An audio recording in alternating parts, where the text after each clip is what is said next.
Welcome to Built to Win, the podcast created to help you take your business to the next level by developing a success mindset that's made for the long run.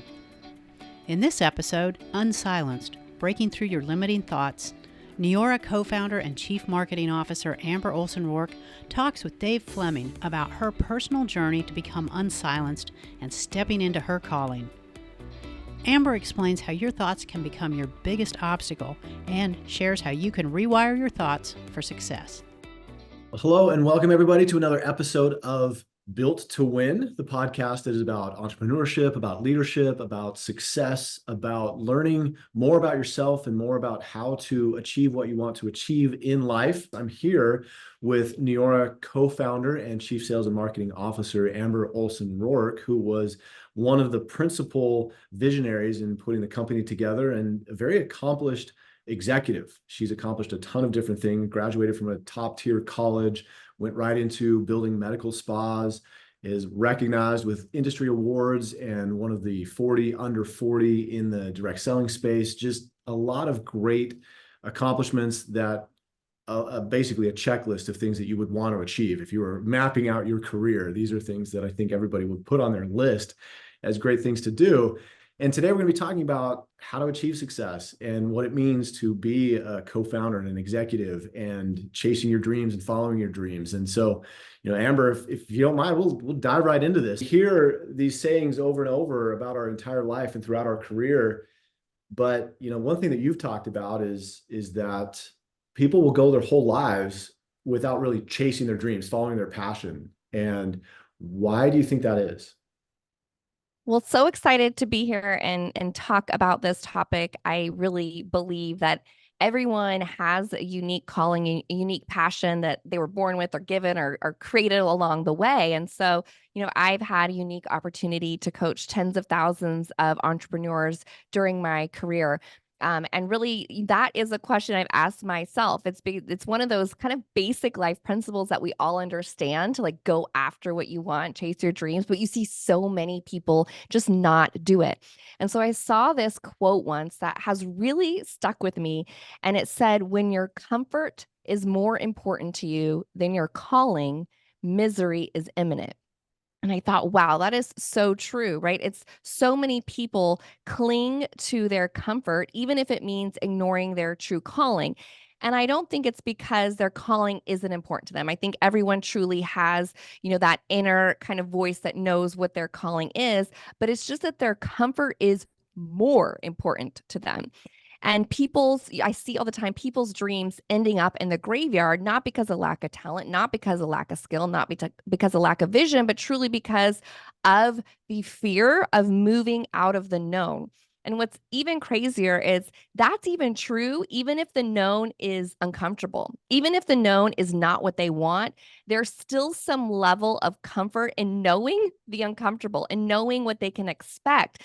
And so it's a big reason why people don't chase after their dreams, because to chase after your dreams or to follow your passion, you are going to have to step into the unknown, and you're not going to know how it's going to go. You're not going to have, a clear a roadmap. So another way that I think of it is that you can either live to avoid criticism or you can live to make a big impact, but you can't have both. And so it really starts with this core decision that you are okay with being uncomfortable. You're okay stepping into the unknown, because anything great in life really comes after you risk something for them. And sometimes that risk is just risking stepping into the unknown. That is fantastic. Say that one more time. What was that quote that you laid on us? I want to make sure I get that correct, but that was powerful. When your comfort is more important to you than your calling, misery is imminent. That is really insightful. I think a lot of people, it's really difficult to get out of their comfort zone. And so, the comfort, even if the comfort is not a happy place, comfort right. is, I'm writing that down because I think that's a mantra that I think people should live by. Because I heard it said another way, which is kind of cheesy, but it's true, which is, there is no comfort in your growth zone.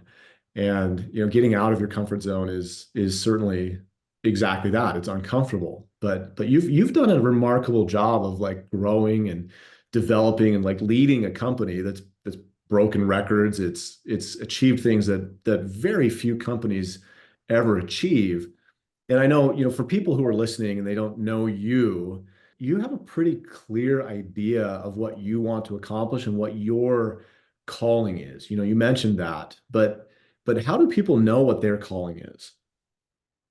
So I think, for everybody, it's different, but you have to really kind of pay attention to what excites you, what makes you light up inside. And it might not be, a specific career or you doing a specific thing, but there's a commonality that probably runs through all of it. For me, it's really empowering women. That's what lights me up inside. And I'm blessed to be able to do that in my line of work, but there's also other ways, that I could find outlets for that in my community and friendships and to be able to live that out. But I think it's really paying attention to yourself and how you feel in different situations. And when you feel in flow, like when does something feel easy and time flies? You've been working on something. It's like, oh my gosh, how has that been 2 hours?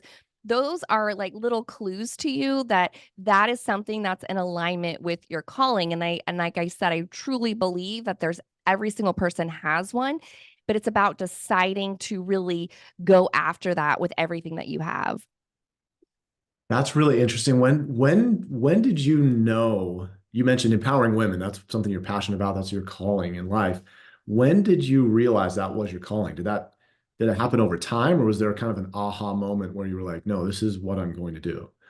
It definitely happened over time. Like my first job out of college, I had a really great female boss and mentor, and spending time with her, like I loved it. She was so into development and growing your skill sets. And then I would attend like a women's conference. I did teaching for teens of how to help teens navigate, how to become successful and develop those skills as a teen. And I loved it. And that was something I just did nonprofit. Like it wasn't even a part of my career, but I loved doing that. And so as I went along, you kind of just refine more and more what specifically about what you're doing in those moments is a part of your calling.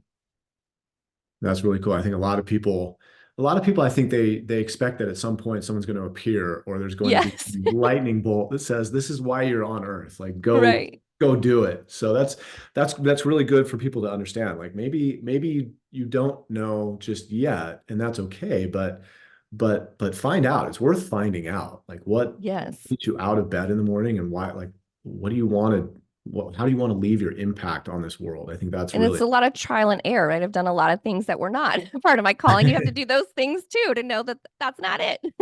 Yeah, that's right. Like, yeah, like no one's out there batting 1,000, right? Nobody's Yeah. making every correct decision in what they want to do with their life. So that's good to know too, because sometimes people look at a really successful, company co-founder and executive, and they're like, she's got it all figured out. Like she knows exactly what she's doing. She knows exactly how to do it. And that's not me. So I think Yes. getting that insight and saying, it is not a perfect pathway to success. I think that's important to understand. One of the things that comes along with success, unfortunately, and you find it all over the place, but no matter how successful you are, no matter how good of a person you are, critics come along and anytime you attempt to create your own path and do something great, you're going to have critics and criticism. And so how do you deal with that? Like how do you deal with that personally and philosophically? Like what do you do with that, knowing it's going to happen? Yes. So true. That's just like a universal truth. So that's why I think it goes back to you have to somewhat be okay that you're no longer living to avoid criticism. You're living to make an impact. And so the first thing is really just perspective. And what I found is that sometimes your loudest critics are usually not as brave as you are. So, whatever you're stepping into, whatever you're doing boldly, it kind of taps on an insecurity that they have, something that they haven't yet been able to move past. And they see you moving past it yourself, and that makes them feel bad. And so, the reaction to that is to criticize you. So you have to understand that perspective of where their criticism is actually coming from. And a lot of times it's more about them than it really is about you. And look, at the end of the day, if you don't have critics, it also means you likely don't have success either. And that's just the truth. Like, there is nobody that's in the top 1% of their game, whatever field that is, sports, singing, business, doesn't matter, that doesn't have a really long line of critics. They also have a ton of fans too, right? And they're also making a big impact. I remember I was scrolling on Instagram and I saw this picture of Carrie Underwood, and it stopped me in my tracks because I'm like, she looks so beautiful. Like, it was for kind of starting the football season. She had this fabulous outfit on. Her legs looked 100. I'm like, wow. And I don't know why I clicked on to read the comments, because I don't normally like read people's comments, but I did. And it was a litany of criticism, like, your legs are too skinny, your legs are too big. I liked when you used to sing like this. I don't like your outfit. I don't like how you do this. Like, it was just literally every component of her career, how she looked, what she wore. And like, this is somebody that is at the top pinnacle of success. And for me, it was like such a reminder that it's all about perspective. Like, she's out there doing amazing things. And no matter how perfect you get, what killer legs you have, people are going to still have their opinion on it. And those people that are leaving the comments, right, they obviously haven't achieved the same level of success she has. So many times, like with critics, I think about, do I want the life that that person has? And if you don't, why would you take their advice? Because their advice is going to lead you to that life. And it's a process, right? Over time, I think you can become less reactive to criticism because you start to gain that perspective. But I don't think it's ever easy. It's just that people who are successful learn ways to rise above it. So one thing that I do from a really like practical perspective, is I have a good things folder on my phone.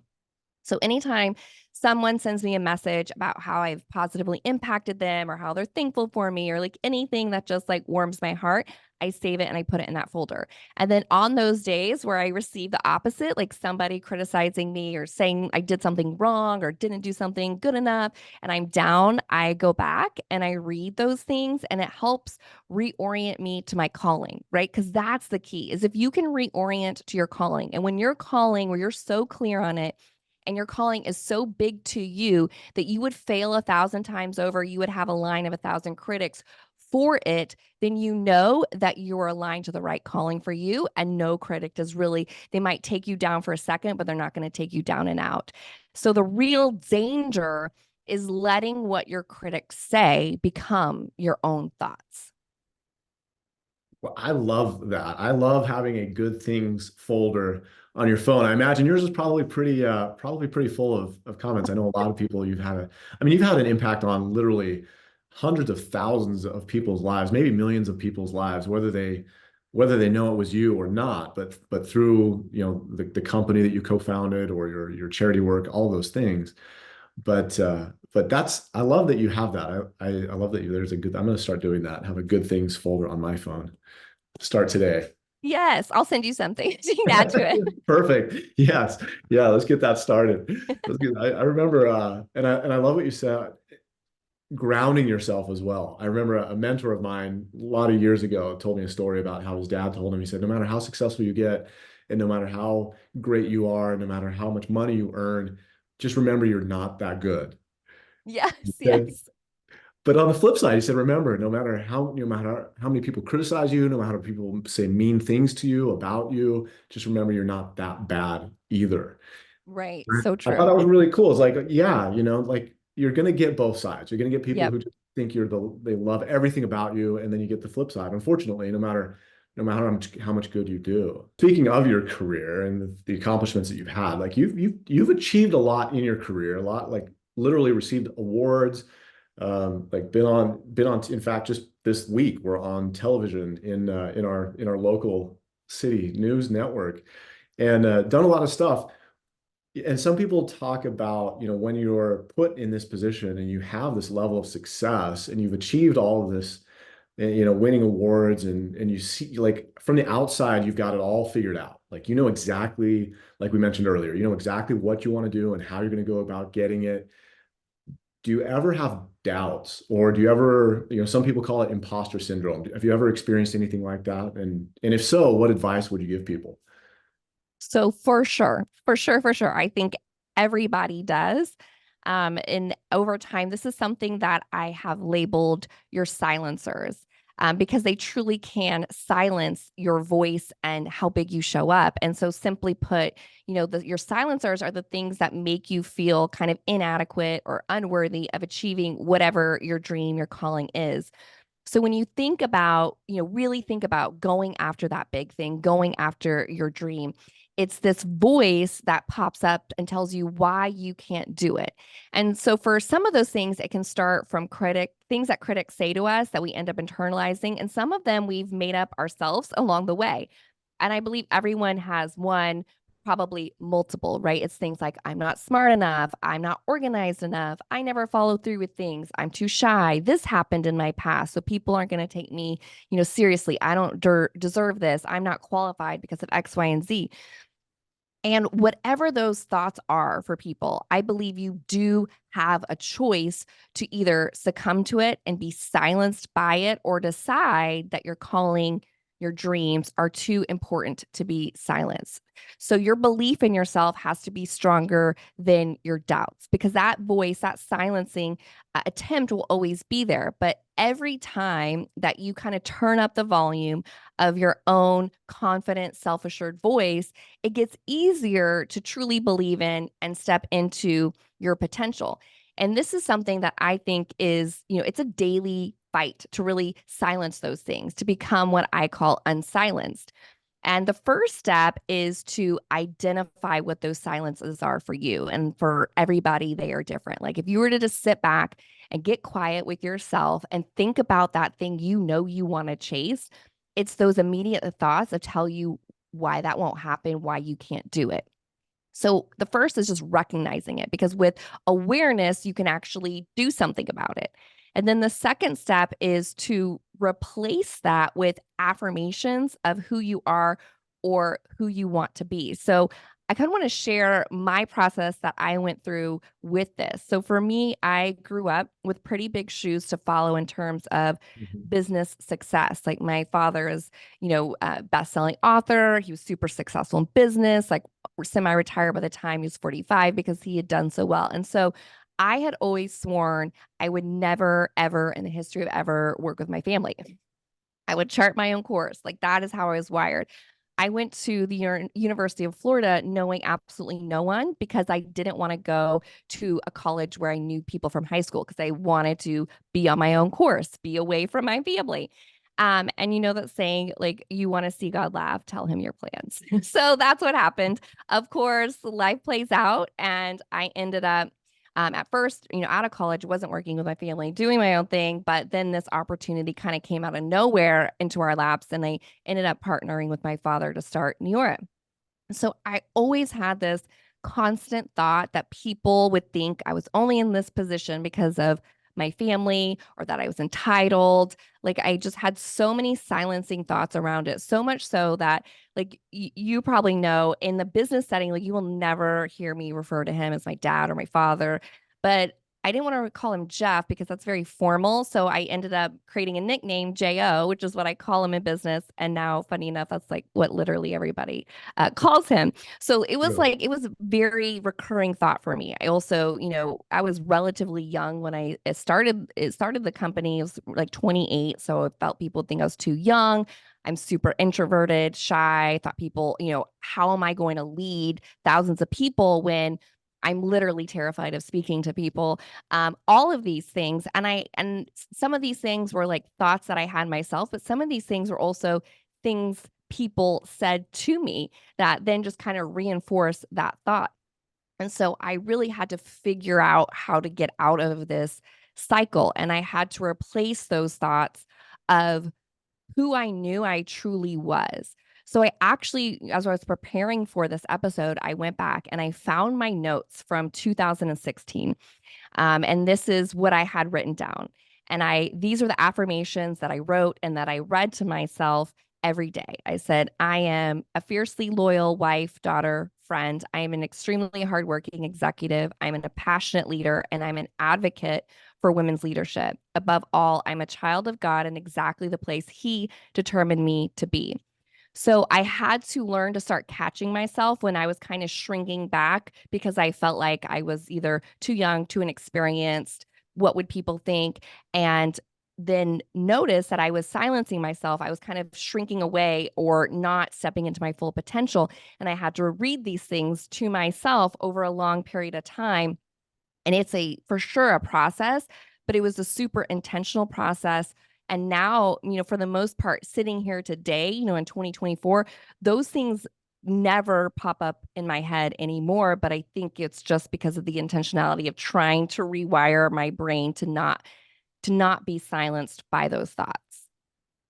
I think that's a huge takeaway for everybody listening is that because I'm a huge believer that you can literally kind of rewire that inner voice, Yes. and it sounds like you've done it, which is great because I think that in fact, I think everybody that I know at some point has to deal with that inner voice saying you're not good enough or you're not smart Right. enough, and so some practical application to like how you overcome that, I think is hugely beneficial. And I love how you have this practical approach to, to dealing with that.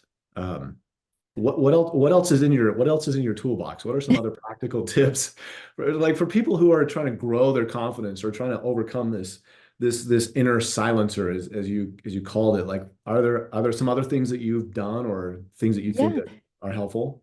And I totally agree with you. I think, when you say like confidence and these words, I think some people think you're just born that way. You're just born confident. And I think for the most part, you're not. Like you have to, take steps to grow your confidence, to grow, your confidence in doing what you want to do. And so there's some things I think that practically can help you. And it's not like this overnight thing, it's a journey. So, one of the things I think you can do practically if you're looking to kind of grow your confidence is do what you said you were going to do. Like, prove to yourself that you can do what you say you're going to do. Like, if you say, I'm going to get up tomorrow, I'm not going to hit snooze on that alarm, I'm going to get up early and journal or whatever, do it. Like those small things really have a massive boost of confidence because you're proving to yourself, look, I can do these things, right? And especially if it's something where you have a limiting thought, like if you think I'm not a planner, I'm not organized, like pick something that you're going to do that's small. Like it doesn't have to be where you're taking over the world overnight. I would, the side edge approach would tell you that's the absolute wrong way to do it. Pick something super little that you can do and then do it and then show yourself you can do it. So that is something that's really worked for me. Celebrating small wins. I see this all the time. Someone will have this big goal and they make progress to the goal, but they don't celebrate it at all. They're still like so caught up analyzing how far they have left to go. And so, yes, you want to keep your eye on the prize of where you're ultimately going, but like celebrate those small wins, celebrate the progress that you've made. So, going back to that first example, maybe you've had a goal of getting up before 6, 3 days a week. If you do it for 1 week, like celebrate, like that is progress. Do you have more weeks to go? Yes, but celebrate it. So do what you say you're going to do, prove that to yourself, celebrate those small victories, and then do something that scares you regularly. I actually think this is super important. So right now, so now in my career, I do public speaking a lot. Like you mentioned, I was just on TV in a live interview setting, and people ask me all the time, like, what's your tips? Like, how did you get so good at public speaking? And my answer is always like, I did it a lot. Like I literally was terrible at it. Like my first speech, I got on stage and I was so terrible and awkward and my voice cracked and like I literally almost threw up, and it was like, talk about critics, like that could have taken up a whole newspaper full of criticism for that. But I did it anyway, and then I kept doing it, and like then I got less bad. And then over time I was okay, and then I got good. And now I'm pretty great. But like I just kept doing it. And so again, if you're not willing to do things that make you feel uncomfortable, and if you're not willing to do things that can garner criticism, it's going to be hard to grow in that confidence. So But the thing, when you do regularly do things that make you feel scared and then you live to tell the story, you become less afraid. So find whatever those things are that you can do that pushes you outside of your comfort zone, and it does grow your confidence. It's kind of counterintuitive. You think that would make you feel worse, but it ends up growing your confidence because you lived through it. And it's like, okay, that wasn't that bad.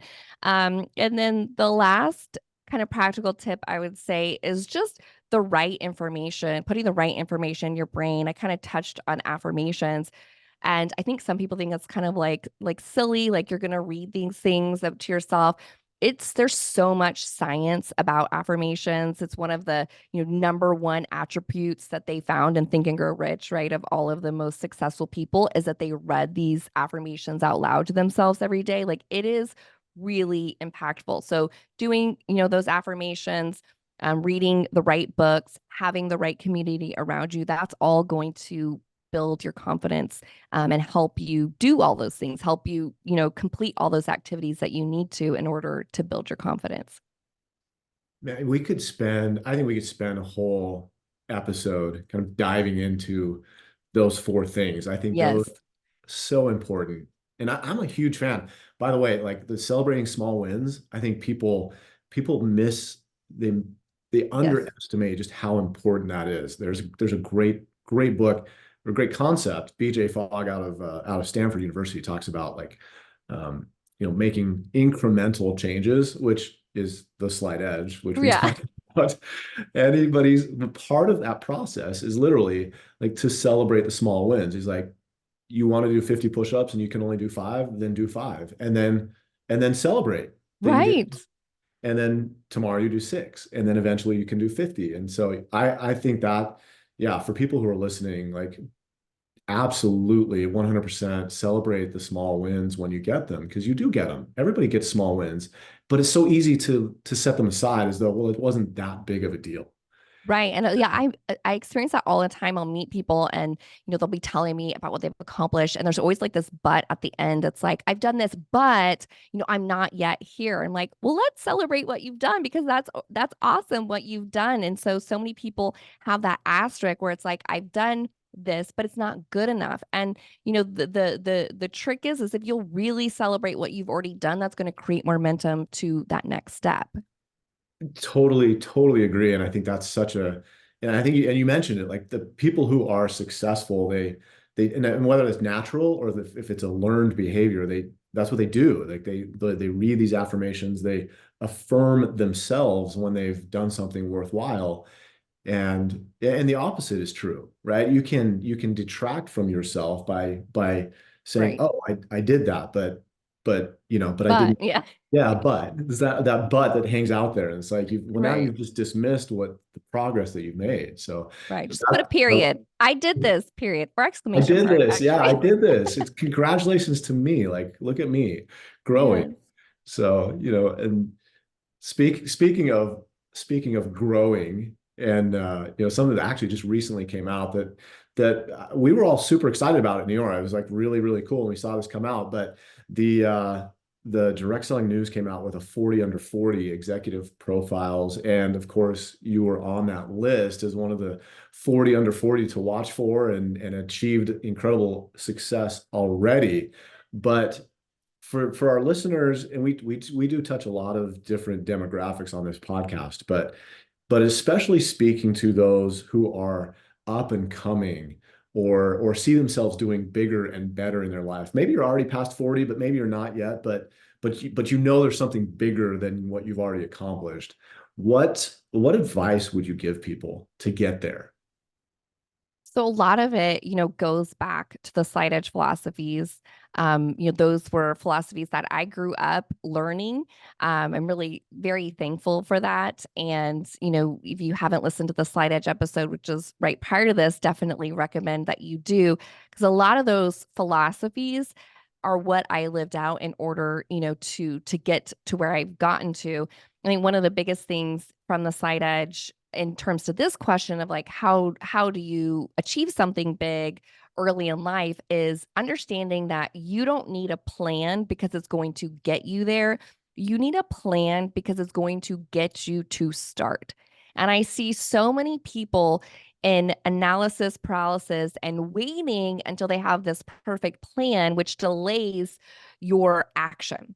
So you want to have a bent towards action. You want to have a bent towards creating a plan to review. It's not going to be perfect, right? It can look messy, but you're going to achieve more by having that bent towards action, having a plan good enough to just get you started, and then kind of planning, doing it, reviewing it, and kind of course correcting as you go. You're going to get further by continuously doing that cycle than you are waiting around for the perfect plan.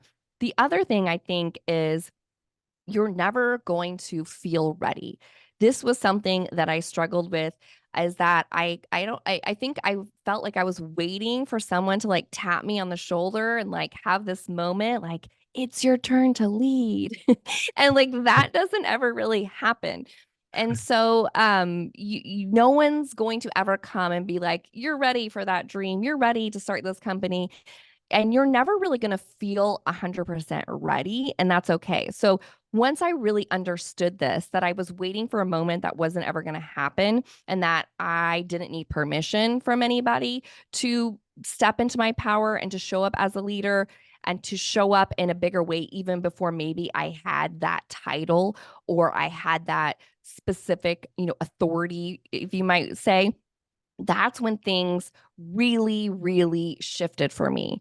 And I just started then tapping into that power. And I would notice myself, in meetings or in settings where usually someone would submit they would have an idea, and maybe they had 20 years on me, they had 20 years of experience, but I felt like my idea was better and would help the company get to where it needed to go.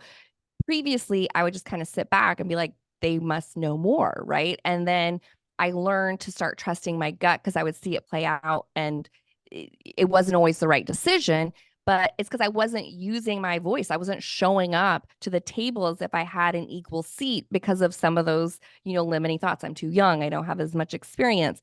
And when I kind of put that to the side and just said, I have my own unique perspective, I have my own unique skill sets, and I'm going to fully put all my ideas on the table, it really shifted things, and I think allowed me to make a lot more progress than I would have otherwise.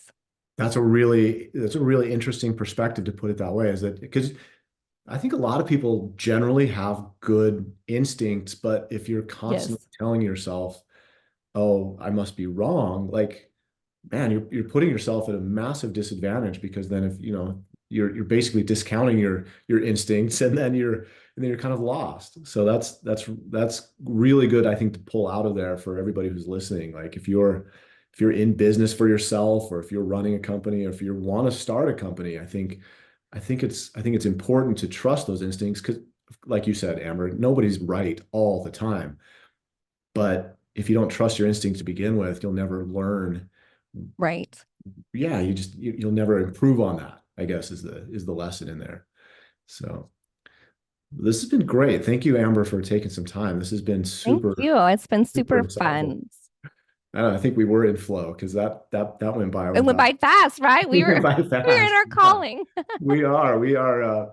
But no, it is truly enjoyable just to sit with you, pick your brain, and get some insight into how you've done what you've done, and really in how you go about it. That I think people who are listening to this can get a lot of great info about personal development and mental strength, and really just leaning into your power, which is what this is all about. So yes, so I think being built to win. Being built to win. So yeah, well, we'll keep it up, and we'll be back with the next episode. But this was a good one. Appreciate it. Thank you. Appreciate you. That was Neora's Amber Olson Rourke and Dave Fleming talking about silencing your limiting thoughts. If you are new to Built to Win and someone shared this episode with you, we invite you to go back and listen to our story from the beginning. You can find us wherever you download your favorite podcasts. And while you're there and getting to know us, be sure to rate us and drop a review about what you think of the show.